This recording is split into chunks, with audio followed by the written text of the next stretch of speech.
asalaamaaleykum suñu mbokk internet yi ñu ngi leen di nuyu bu baax di leen ziar kon niñ koy defee à chaque fois di bëggee ñi nga xamante ne ñoom ñu ñuy teewlu sur www.informer.com tey nag ñu ñëw Pikine ñëw seet un champion xale boo xamante ni mi ngi nekk école Falaye Baldé nekk ci keppaaru Ama Baldé Jules Baldé mu nekk xale boo xamante ni ñuy wax rek tëjee saison am beauté jëlaat avance xale boo xamante ni macha allah muy Boy Jules tey moom lañ seet si mbër baa ngi lay nuyu.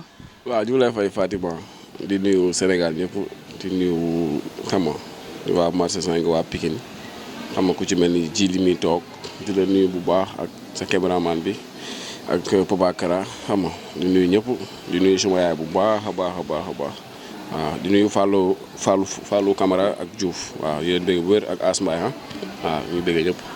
waaw di ko nuyuwaat bu baax a baax moom Jules sama copain mbër dañu ko résumé tey bañ doon wax Boy Jules fu mu juddoo fu mu yaroo enfance am fu mu ko defee. waaw Boy Jules Pikine la juddoo fi la yaroo fi la màggee waaw fi la amee lépp fi la defee lépp waaw. jàngee école. ba xam. jàngee école. waaw fii laa jàngee école. ban classe la. classe góor ñi rek. CM2. mbër avant ba ngay jàng sa jàng nu mu demee sa classe ndax tey nga nekk mbër mais avant loolu noonu tax nga bàyyi CM2 sa jàng lu ko yàq làmb moo ko yàq wala da nga bëggoon métier wala lan moo yàq sa jàng. waaw sama jàng li ko yàq mën naa ne ci làmb la parce que dem naa ba suivre làmb lu bari bi may jàng man maa ngi bëri quoi maa ngi làqatu di dugg ci àll bi di bëri waaw yàlla di ma suturaal quoi. mais waaw. nga yem ci àll bi di bëri. waaw boobu maa ngi daan làqatu di génn. su ma waree mbër boobu noo toll. boobu lu ndaw la boobu judduma kii xam na li may wax. wallaay boobu maa ngi ci àll bi di dugg fu nekk di bëre mais après dama dem ba xam ne comme que bëggatuma ko maa ngi taareel sama bopp ma wax sama yaay ne ko bëggatuma làmb bëggatuma jàng damay bàyyi après mu ne ma xam ma ne ko waaw ma ne ko moo gën di def yenn yoo xam ne nii war naa suul kon bàyyi ma bàyyi quoi léegi loo bëgg ma ne ko man damay bëre waaw looloo tax ma dugg ci làmb.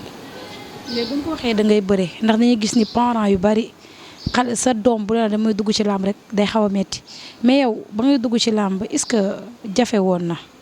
bi may dugg ci làmb jafe na parce que waaw jafe na trop parce que ñu bari bëgguñu seen doom nekk mbër man làqatu naa fu ne sama premier combat bi ma bëre boobu suñu waa kër dañu ma doon wër. mbapat waaw ñu may wër affaire yooyu noonu ma bëre daal di daan mi ngi tombé période combat Yékini ak Baboy bu njëkk bi. boobu bi ma paree ci làmb ji di ñibbi si laa dajeeg ñoom ñu ne ma foo jógee ma ne damaa seetaani woon bëre quoi affaire yooyu noonu. di maskaw ñu dem noonu ñu bàyyi ma ci biir waxuñu ma dara après lan demee bi sama benn booy ñëw fa ne ma booy démb jël bi nga daan rëy na xam nga ma taf géem bi nam quoi léegi rek sama yaay ne ma da nga doon bëre ma ne ko waa dama doon bëre di remercier waale sama benn booy Cheikh Sakine moom moo tax ma dugg ci làmb bu baax a baax di bégge waale Ama Baldé bu baax a baax moom bi ma yóbbu bi kii Falaye Baldé xam nga ñu ngi koy bégge bu baax ak Jules Baldé noonu laa jaar ci ba dugg ci làmb. sa mbapat nu mu demee parce que boo nee lutte avec frappe da nga mbapat mais Boy Jules est-ce que toj nga. waaw jaratul wax ndax yow yaakaar naa ne doo jël ku tojul. non jarul nga may baab sa mbapat daa toj nga wala tojoo parce que am na ñu bari dañuy ñëw mbapat dem te Père Mbaye nee na mbapat moo nekk loo xamante ni soo fa jaaree rek pour leneen li ci topp day xaw a yomb mais sa mbapat nu mu demee. man ci ma jël naa lu ne ci làmb. ci mbapat. jël naa ay tonnes ciment boobu amaguma sax 75 kilos parce que boobu duggaguma ci arène te sama premier combat arène 75 kilos laa am. mais sa mbapat sama mbapat waaw sama mbapat roñe naa prix dis beeg Pikine bi kay jaar naa fi bëri géejawaay fu ne dugg ci àll bi jël ay nag jël ay tonnes ciment dugg naa fu ne def naa lu ne ci làmb parce que xamagu naan kuy tagg sa bopp doo juum moo tax du ma mën a wax sama bopp lu bari looloo tax quoi mais boo laajoon dinañ la wax. sa mbapat est-ce que bëre nga ak mbër yoo xamante ne instant bi yaa ngi leen di gis soit nga raw leen wala ñu raw la nga bëre ak ñoom mbapat bëre ak ñoom daan leen wala soit ñu daan la. mbapat waaw man yaakaar naa ñaar laa ci bëreel de. ñaar laa ci bëreel muy infrarouge. infrarouge dama ko daan. mbapat. boobu mi ngi ñëw boobu ñu ngi doon maa ngi jugee jël benn dëkk bu ñu naan ñangal ma jëli foon tonne ciment après ñibbi si lendemain ba moom jiile ma yóbbu woon sax. waaw yaakaar naa mi ngi amoon xaw ma école 12 la tudd xaw ma nu tudd noonu école 12 waaw foofu la amoon quoi après noonu ñu daan ko ma bañ après si lañ mujj ma bàyyi. ñu bëreetuma quoi après infrarouge sama premier combat Famara dama ko daan jaxaay ñëwaat daanaat ko. lutte avec frappe maa ngi ci dugg en 2015. 2015. waaw 8 mai 2015. ci laay dugg ainsi maa ngi ci 7 combats. 5 victoires 2 défaites di ñaan yàlla défaite yem fi bu baax. sa premier combat yàkkan la woon ak ñaata lañ la fay. sama premier combat maag Famara Thior bu jaxaay la. waaw liñ ma fay moom yaakaar naa ñëpp xam nañ ko. non 100 000 la parce que période boobu fekk nañ yokku salaire yu mbëri xam nga 100 000 francs la woon waaw. 100 000 francs waaw. nga yóbbu ci sëriñ ak def yooyu noonu mais 100 000 nan nga ko tasee noo ko tasee. non boobu daa ma dem ci sëriñ waaye damay ñëw mu jox ma benn mbootu rek ma dem yóbbu làmb ja du ma dem ci sëriñ. non bu bëre arène ñëpp di la xool ngeen daaw dem ci sëriñ. du ma dem ci sëriñ man ba ma xoolee nii sax xam du ma dem ci sëriñ. mais yaa fi dàq kii nga xam yow Jules Balde ngay àndal di. léegi lu ne ci Jules Balde. koo xam te ne garaaw tax Ama def année blanche. déggal loolu déggal non waaw gis nga affaire yi moom mi ngi noonu rek. waaw gars yi sama premier combat maa ngi ko bëri Famara sama gars yi jàpp ci bu baax ay Djili Diouf ñoom Fallou ñoom As xam nga Aline Mbaye papa xam nga ñoom ñëpp jàpp nañ ci bu baax a baax ma dem dégg naa ci lu nekk nag. matul mbër daa dooj mënoon naa bàyyi ba ci kanam kii lu ne la dégg man moom li mu dégg man déggu ma mais nag sant yàlla xam ne ay taalibe leen xam nga dañuy am gëm-gëm rek waaw mais bi mu jaaxee ñëpp xam nañ ne kii dafa nekk ci yoon te man lii sama gëm-gëm moo li nekk ci man ak li ma ñor ak li ma teg sama bët muy doon champion te ci kàttanu yàlla dinaa ko doon waaw. sa deuxième combat yàkkan.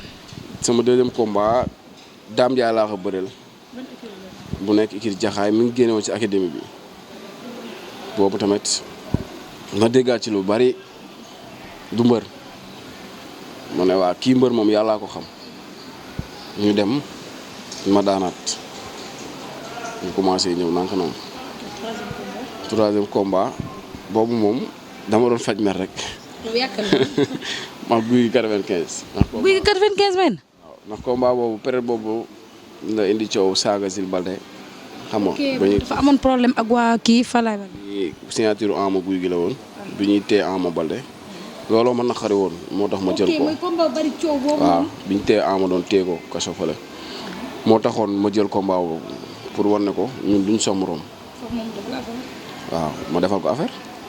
yow yaa defal affaire bu guy 95. loolu xanaa yow seetaanoo laa mu tamit. mais booy Jules Gaye yow ko ñoo ñëpp daan nga leen guy 95 moom ndeysaan. guy 95 ba léegi wérul sax ndigil day metti kon ndigil yow yàq ko de. waaw di bëggee waale sama doomu nday Papa Balde. waaw maa ngi koy bëggee bu wér borom Malika xam nga di ko bëggee waale bu wér a wér a wér. après guy 95 si laa am sama défaite nu mu tudd benn melo. ci laa ñëw kon yow da nga tegle 4 victoires. 3 victoires yëpp nga tegle ko. waaw xam nga après ñu ñëw ci benn melo yàlla dogal mu daan ma koy félicité bu baax ci sant yàlla bu baax di xam ne daa doon lu gën ci man di ñaan yàlla defet yam fi bu baax a baax. après benn melo ci laa jël sa mbër moomu boo yëmbal. boo yëmbal xam nga nag maa tooñ. non boo yëmbal tax yooyu xale la woon rek moo tax. xale kon man lan laa woon. nga bëreeg boo yëmbal. waaw après ci laay bëreeg boo yëmbal yenn ko ba ci kaw dóor ci suuf après ma jël. Cheikh Super Diamono mu nekkoon combat boo xamante ne Boy Jules da nga ñëwoon pour bëgg a wane sa boppam ndax ñu bari kon li gars yi dox da nga dooj parce que yow say morom ñi nga xamante ne ñooy say potentiel adversaire Boy Jules doo leen jël Cheikh Super Diamono nga yaakaar dugg géejawaay daan guy 95 yaakaar dina neexaat yow pourquoi nga furli. waaw li tax ma defoon loolu du dara parce que moom moo ma toppoon di ma topp man it ma ne xaaral ma jël ko comme que mbër la te am na tur te macha allah non man gëw ma pare loolu moom amul ci làmb loolu moom ku war a daan la suñu borom mooy wax diwee daan diw lii lay am ci làmb diw lii lay am ci làmb boobu nag moo ma waroon daan yàlla dogal ma daan ma ko ci félicité waale waaw noonu la demee. ba nga jógee ci Cheikh Super Diamono. dama duggaat géejawaay. dañuy ñëw ci combat boobu noonu muy combat Pape Thiam Boy Jules mu nekkoon combat boo xamante ne ñu bari sax dañ doon wax booy bi day xaru ndax mu jël Pape Thiam mais Boy Jules nga ñëw indi fa gàllaaj bu ne gis nañ ko fa gàllaaj bu dul mu mel ne benn Balla Gaye wala benn Modou Lo buy bëre wala man Ama sax laa yaakaaroon moo ñëw Jules Baldé ñëw na waa kër Falla yëpp dal la Pape Thiam nee na gisut nee na ba léegi xoolul xamul ni jël bi nu mu demee sa combat ak Pape Thiam mën nga see ñëwaat ba pare avant jël bi.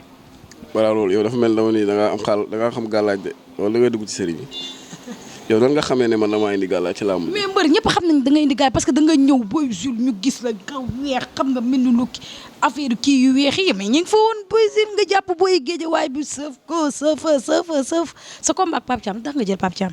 sama combat ak Pape Thiam li tax ma jël ko noonu dara adversaire la parce que dañ ma tànnaloon beneen adversaire. muy ban Bathie Seras bu Asegna. Bathie Seras men. waaw bu Asegna après. après combat boobu yàqu quoi. après Matar Dia ci la ma woo ne ma benn adversaire moo fi nekk mu kii sax yaakaar naa la woo woon Jili mu ne ko Pape Thiam après ñu waxtaan gars yi nanguwuñu woon mais man maa leen jël leen ko xam naa sama bopp xam naa li may liggéey. ci doole entraînement ak mën a bëre ak sama fit. coob rek la ñu xam train ñu préparé jour làmb ji ñëw amul lu ma yàqul tamit ci làmb ji. ci làmb ji. waaw. ma noppi rek xam li ma xam lépp wax ji bari na Jules Baldé ñëw conseiller ma am ñu ànd entraînement Jili gars yi dugg fu nekk xam nga ñoom Papa dugg fu ne Congo fu ne lañ dugg ñëw. kon dem nga fu nekk. waaw Papa de moom mi ngi noonu rek.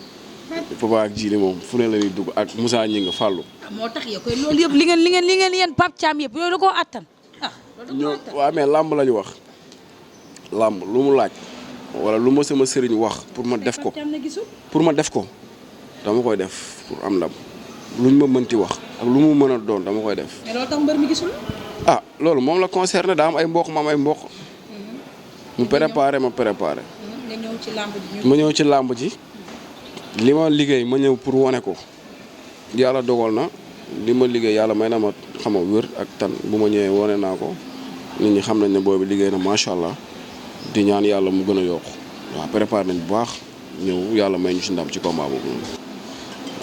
moo demoon écurie di ko seetaan bu mu ñëwee mu ne ma booy. écurie Pape Thiam la demoon di ko seetaan. amul ragal. looy wax ni. wallaahi mu ñëw ne ma booy bi lii lay bëree parce que day dóor ci kaw songu noonu la daanee naxa ma koy nuyuwaale naxa noonu la ko daanee woon xam nga bi ñu ñëwee ñu préparé dox si ñaari fan sax lañ réglé loolu 2 jours. 2 jours kon yéen da ngeen dem sàcc ji entraînement Pape Thiam.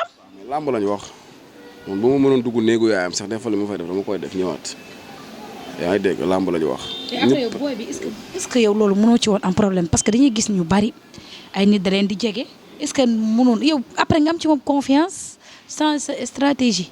booy bi waaw parce que làmb la man bi ma ñëwee xool parce que ñëw naa liir làmb ji parce que man noonu laay demee ñëw naa ambiance fecc kafre bi làmb ji desee 2 combats pour ma bëre laa dal sama gars yi sax bu ñu ma xool dañ dem waa mbër nu mu demee nii ma leen pour leen rek dal xool combat bi lu mu laaj ma indi ko parce que bi mu njëkkee ñëw dama dox ak moom pour wër ko su ñu ngi xëccoo fu ni taxaw ma pour wër ko mu bañ ma ne xaar ma indi stratégie boobu delloo ko indiwaat ko loolu ñu entraîné 2 jours lañ ko entraîné man ak Pao Mar ma koy bëggee waale bu baax waaw après nag xam naa ne maa ko ëpp doole ba ma dalee ci kawam wax dëgg yàlla xam naa ne gëm naa ne maa ko ëpp doole li ma liggéey ko yàlla suturaal waaw loolu lay àdduna lépp teraanga la rek mu jeex. nga jógee ci Pape Thiam nga ñëwaat amaat beneen combat boo xamante ne mën nañu wax sa génération la muy Mame Mor borom Fass muy boyu ës yooyu noonu nga jël avance Mame Mor te ñu bari nee nañ Boy Jules li tax muy jël Mame Mor parce que fi nga jógee moo xaw a gën a mën a metti que Mame Mor da ngay wut lu nooy no Boy Jules yaa bëgg lu yomb da ngay wut lu nooy wala période bi mu la fekk avance tabaski bi moo tax sa la tax nga jël Mame Mor. xanaa xam nga yéen da ngeen di daal lu mbër yéen da ngeen di daal lu mbër de yow Mame Mor mooy ku nooy. waxuma ko de gars yi ñoo ko wax mais li tax nga jël Mame Mor. ci gars yi nga bokk di. Boy Jules bu ma dugal Mame Mor suma xarit la waaw ma koy nuyuwaale au passage. maa ngi jégal non Mame Mor adversaire combat la boo xam ne nii topp na ma fu nekk pour ñu bëre mais nag at mbër la dëgg yàlla macha allah daan na sama doomu ndey xam nga. Lengs non du revanche gëwuma loolu man ak moom combat la dina mel ni musul bëri kenn suñu écurie dinaa ñëw li ma war a def dinaa ko def dinaa ko jàpp dinaa ko daan ci barke Sëñ Fallu. foo ko teg. sama gëm-gëm ak li ma liggéey du mar ak ñoom sax. yaa ak Mame Mor. du ma ak moom. li tax nga jël avance am kon. avance bi li tax ma jël ko yoonu làmb la parce que tamit même bu ma ko jëlul tey dinaa ko jëlaat kon ma jël ko benn yoon dem xooli leneen moo tax parce que proposé nañ may adversaire yu bari mais nanguwuñ jël Boy Jules. comme ñan. wax mu ne Boy Jules xale la Boy Jules dugg na fii def na nii. comme ñan adversaire. bari na Ndandi Fall bu ñu ko waxee dana day préparé day defaraat day defaruwaat. Ndandi Fall men. daa yàqu day defaruwaat de. Ndandi Fall moo daa yàqu. loolu de la ma wax. yaa ngi dégg ay Tafa Gueye dégg. Tafa Gueye dégg. ñooñu bëri Papa Boy Djiné ruux na ba dem jëli beneen adversaire. yow da ngaa bëgg Papa Boy Djiné. wax ji moo bëri maanaam nit ñi bu ñuy wër di wax yow da ngay ñëw ñu leeral ko mu jeex. Papa Boy Djiné day wax. waaw day wax dama laaj ko boo ko yóbbuloon avance du ko delloo. mais buñ la joxoon avance Papa Boy Djiné doo ko jël. moom it toog ci plateau yi wax ba pare ñëw dawaat dem di jëli Mame Balla. kan guy gi. mbay guy gi men. waaw mais nañ ñëw ñu bëri tamit dafa war a leer. mais avance Papa Boy Djiné ku la ko joxoon est-ce que dim ko jël. Papa Chéri Ndeye Gueye. waaw Papa Boy Djiné bu ma joxoon avance am fii laa taxaw taalibe bu romb ma jox la 10 000. ndax la. dem entraîné ci. ndax la du ma indi musique du ma indi dara. ndax doo indi musique doo indi dara. te su ma ko jàppee dama koy daan jëli bi gën a bon ci jëli yi. foo ko teg. moom réseau gi moo jeex. lan. réseau gi. réseau Papa Boy Djiné moo jeex. waaw. Papa Boy Djiné di booy di entraîné. mais nag daa yor li ay papaam bëgg de. nga ni. daa yor li ay papaam bëgg. comme lan lu mu yor. naa yem foofu rek wax ji yegg dafa ko moom. pour yéen ñu ñuy suivre sur www.informer.com tey ñu dalal ki nga xamante ne moom mooy Boy Jules bu école de lutte Falaye Baldé borom am na combat moom ak ki nga xamante ne moom mooy Mame Mor ndax Boy Jules dafa amoon benn combat boo xam ne dama ko fi doon dégg sa combat ak Ada Fass combat bu tax nga daw ko. waa di maa yow ñu ngi bëgg a yàgg de duru naa la kuy daw. mais tax Ada Fass bëree woo tax jëloo Ada Fass. Ada Fass moom moo bañ a bëreeg man rek moom moo bëggul bëreeg man. parce que moo la ëpp buzz. bi ma ëpp ma buzz. Ada Fass li ma def ci làmb def ko ci làmb nañ waxante dëgg rek. doo toog fenn tudd ko te tuddoo ma. waaw mi ngi kii mais ma dem sant yàlla maa ngi kii. jour bi ma Mame Mor di tëkku esat mi ngi tombé maa ngi toog Ama Baldé jour combat Gris 2 ak Reug Reug bi ma maam amul woon fitu tëkku ma bi Mame Mor jugee di wax nu moom am fitu jug di wax. waaw ma ne ko yow moom aw ma lu may wax ak yow ndax boobu ba léegi yaa ngi toog nangu woo wax kii ñëw di wax. non daa am fit. am na fils de Medina la dëkk yow it. Medina rek ku fa dëkk am nga fit. fan laa dëkk. fan laa dëkk. yow foo dëkk. dama lay laaj foo nekk nii. yow Pikine nga dëkk. waaw kon baax na jarul yeggali loolu 40 la yaa ngi dégg ñoom ñoo daw ak promoteur yi nga xam ne ñoo leen utal yoon du ma wax xam nga. daa am promoteur yu utal yoon ñoom Ada Fass. waaw mais bi muy jël onde pour moom onde. Fallou Ndiaye daal moo ko fi tëgg kon xanaa Fallou Ndiaye nga bëgg a. yaay wax de ba tey. Fallou Ndiaye daal moo fi tëgg ay Ada Fass ndax moom mooy booyam. tey yow la de yaay wax waaw kon yaa ko wax kon waaw xam nga bi ñuy jël onde dafa foogoo ne onde yoon la boobu mag onde entraîné nañ ci boobu maa ngi préparé waale Pape Thiam ñu entraînement yu waaw macha allah ñëw onde daal ko waaw nañ bàyyi paa yi ñuy jël tey jël seeni morom. Bébé Bismi Paal. Bébé Bismi la jël waaw boobu sax baax na boobu sax moo xaw ba gën a kii tuuti. Onde le Fou Paal. non Onde le Fou du pas parce que Pape Tine syndicat lañ ko bëggoon jox. kan moom Ada Fass. Pape Tine syndicat. Tine laaj leen 4 millions ñu moo tax ñu jox ko Onde. yow ni. billaay man mii lañ woo téléphone pour ma lijjanti leen numéro Pape Tine waaw mais nañ jël seen numéro ñu rompé ba pare. dëgg la mënuñoo jeexal suñuy morom mais boo tollee benn moment pour yéeg ñi dañuy xam ne kii jot na pour mu bëreeg ñi ci kaw mais bul yaa xam li sa àdduna ñu lay utal yoon boo demee ba au sommet tamit da ngay sonn parce que doole ca war ak ngemb la ca war nga war koo yor doo ko yor parce que boobu booy ngay doon ba tey waaw kon noonu la demee daal dañuy gën a góorgóorlu booy di jël seeni morom di bëre di daal waaw. nga tuddee sa bopp Jules Baldé ñu koy nuyuwaale au passage buzz nga ci bëgg wala tur bi gën a bëgg a dem parce que gis nañ fi ay Ama Baldé nekk fi sa xarit nga war tudd ay bébé Ama ay am na yeneen mbër yu fi nekk ay Eumeu Sène mais nga jël Père Jules Baldé pour xonjom yi mystique bi nga bëgg mu gën a saf ak buzz bi moo tax. Jules Baldé ak Ama Baldé ko ëpp tur ins bi. Jules Baldé ak Ama moo ëpp tur. waaw léegi kon man bu ma tuddee sama bopp Ama Baldé tur lu may ut tur xam nga Jules Baldé Jules Baldé kooku sama fils la ci man lay utee buzz. kon ci yow lay utee buzz. waaw sama fils la. yaa ngi dégg waaw Balaye sax ñu ngi lay bëggee bu wër Jules Baldé di ko wax. waaw Jules Baldé bi ñëw naa équipe ba ñuy entraîné mu doon koo xam ne nii macha allah comprendre nga te dafa am lu mu def ci làmb te bëgg naa mu gis ci boppam bu baax a baax a baax mu doon ko xolam rafet koo xam ne ñëpp la yéene jàmm ma gis ko mu neex ma tamit doon koo xam ne nii ku mën a bëre la moo tax mu tuddee ko sama bopp waaw. waaw ak bëgg yi mu bëgg Sëñ Fallou moo tax ma tuddee ko sama bopp.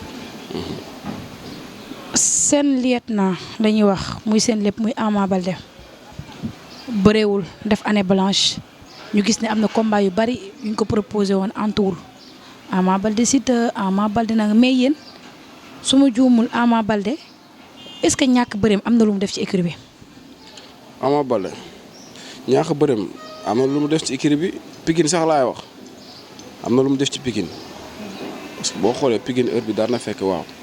Ama Baldé combat am événement la kii jëwaay ak yëmbal ak waaw fu ne la ñuy jugee Gàmbeek fu ne ndax combat Ama Baldé mais nag xam nga àdduna moom suñu borom mooy dogal moo naan lii nii lay demee jour bi lii ak lii mooy xew at bi lii ak lii mooy xew waaw dañ koy ñaanal rek yàlla mooy ko combat bu bëri daan mais loolu moom noonu la moom laa mu ñëw ànd. bañ na ko ba ci loolu tax ndax lu yokk année balance ci la bokk parce que dégg nañ sa turandoo mu ne duñ jël Siteu ñu gis demoon na benn instant coow li bari woon yow d'accord nga ci combat boobu. Fatima man ak Siteu combat la.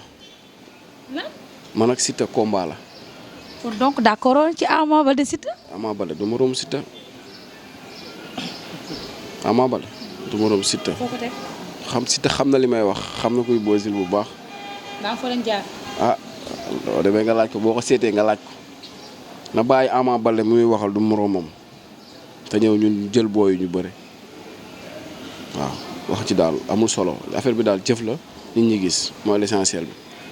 ñan ñooy potentiel Ama Baldé adversaire potentiel Ama Baldé. waaw Ama Baldé adversaire am inspi ñu ci làmb bari nañ fi. ku ci mel ni Gris Bordeaux Modou Lo.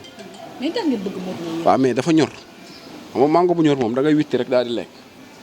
kon d'accord ngeen ci Modou Lo ak ñu nekk roi des arènes. la ilaha noo ko jël xool mu jëlee dootu ko dool de. kon gëm ngeen ne Ama bi su jëloon Modou Lo dina dégg roi des arènes. waaw te kenn dootu ko gaaw a yoret foo ko teg. ci gëm-gëm parce que dañuy entraîner lu métti lu dur sérieux dañuy dugg fu ne di entraîner ñun entraînement lu mu ñu jaral ñun suñu entraînement rek budget la moyen la ku amul moyen doo ko def ndax fu ne la ñuy dem di entraîner ci noonu la demee bu taxawoon nga xam ne lépp dëgg la waaw. duma la laaj ba xam gëm nga mystique ndax sa turandoo mooy mystique. dund ci loo xamante ne mystique muy sa côté bëre wala tey wala adversaire bi ngay bëreel tey comme nga sentir dañ ma jàpp mystiquement wala adversaire bi tey maa ko mën mystiquement am na salaam. comme ba xam maa mën adversaire mystiquement wala dañ maa jàpp mystiquement. non man moom gëwuma loolu quoi moo tax xam naa ne loolu tax duñ ma gaaw a jàpp parce que man lu nit ki indi gëwuma ko xam nga loo bàyyi xel rek da lay gaañ te bal bu lay rey doo ko dégg. mais gëm nga mystique. non gëwuma ko. gëwuma ko waaye damay làmb. damay làmb waaw. gëm nga succès. non gëwuma succès. ay bàyyi faal lan. mais instant bi xale jigéen topp nañ la parce que instant da nga xew Pikine moom da nga xew macha allah. man tojuma fenn xale jigéen yi tamit waaw ñoom ñëpp ay jaay faal lañ dañuy jàppale sur man moom bàyyi faal laa rek wax dëgg yàlla comme li ma la wax rek ci daara laa ne di tarbiiru waaw bàyyi faal laa gëwuma succès wax dëgg yàlla man gëwuma ne sax loolu am na waaw. lan nga sañoon tey lan nga bëgg tey boo sañoon làmb saison bii di ñëw ñu changé ko. làmb ji pour ñu changé ko. lan nga ci bëgg est-ce que bëgg nga tey yoo xam ne bëgg nga ñu changé waat. pour ñu changé waat ko quoi waaw li ma bëgg ci làmb pour ñu changé ko mooy comme arbitre yi gars yi dañuy buuxante sax ñu avertis la. avertissement. waaw buux la rek ñu avertir la tamit dagg ñuy dagg mbëri dafa metti man gaa waaw mosuñu maa dagg mais façon mosuñu maa dagg waaw 1000 francs lu ñu koy tudd 1000 francs kii yi lañ ci am assurance yi yaa ngi dégg mais tamit sidi nañ koy xool bu baax arbitre yi ñuy jox arbitre yi ñu arbitré nañu xool ba xam ñoom qualifié nañ wala qualifié wul parce que booy dañuy préparer seen combat ay mois def ci xaalis bu bari ñëw xam nga mu yaaxu lu yomb comme keroog dund bu 37 fu ci lu yomb nga ñàkk sa combat te nga daj ci loo xam ne nii dafa metti kon nañ koy sóoraale di ko xool bu baax a baax a baax waaw loolu daal laa xam ni bu woon naa ñu kii ak arène nationale bi tamit ñu jàppale ñu si wàññi prix bi booy yu bëre parce que sunu stade la ñoo xam moom du stade football du stade basket du handball du leneen kon nañ ñu bàyyi ñu gérer sunu stade ñu jàppale ñu si tamit wàññi ñu prix bi waaw. ñu ne làmb dafa commencé yàqu ñu ne mbër yee ko yàq ñu ne promoteur yi ñoo ko yàq ban jàngat nga ci am. làmb 10 ans ngi ni ñu ngi naan dafa commencé yàqu 10 ans te chaque jour fa mu daan ne te day gën a yokku mbër yi daan bëri ñu ngi bëre. ñi leen di fay xaalis yaa ngi dégg ñi daan bëri ngi bëre année balance bi bëriwul. waaw mais Ama Baldé yoon la mu def année balance parce que adversaire yi nanguwuñ koo jël. mais du Ama kese bari nañ ay Sa Thiès te ñoo ñëpp dañ daan kii mais làmb ren est-ce que làmb dàq ko. problème bi mbër yi ñoo ragalante parce que làmb la ni mu mel yoon la mu mel noonu parce que élection yi daf ñoo xawoon tànc. commencement bi toog nañ ñaata mois yoo xam ne nii bëriwuñ te saison bi tijji woon na ndax élection yi comprendre nga waaw looloo tax quoi mu xaw a demee noonu. mais non man loolu boo ko wax damay tiit Fatima bàyyi loolu moom wax dëgg yàlla làmb ji moom macha allah ñu ngi ci gis suñu bopp bu baax a baax a baax waaw. dund nga ci làmb lu neex lu nakari tey boo ñu doon wax boo ñu doon may benn anecdote loo xamante ni dund nga ko soit mën naa nekk say combat wala loo xamante ni du say combat loo xamante ni bu démb doon tey doo ko def ay regret est-ce que mës nga koo dund ci làmb.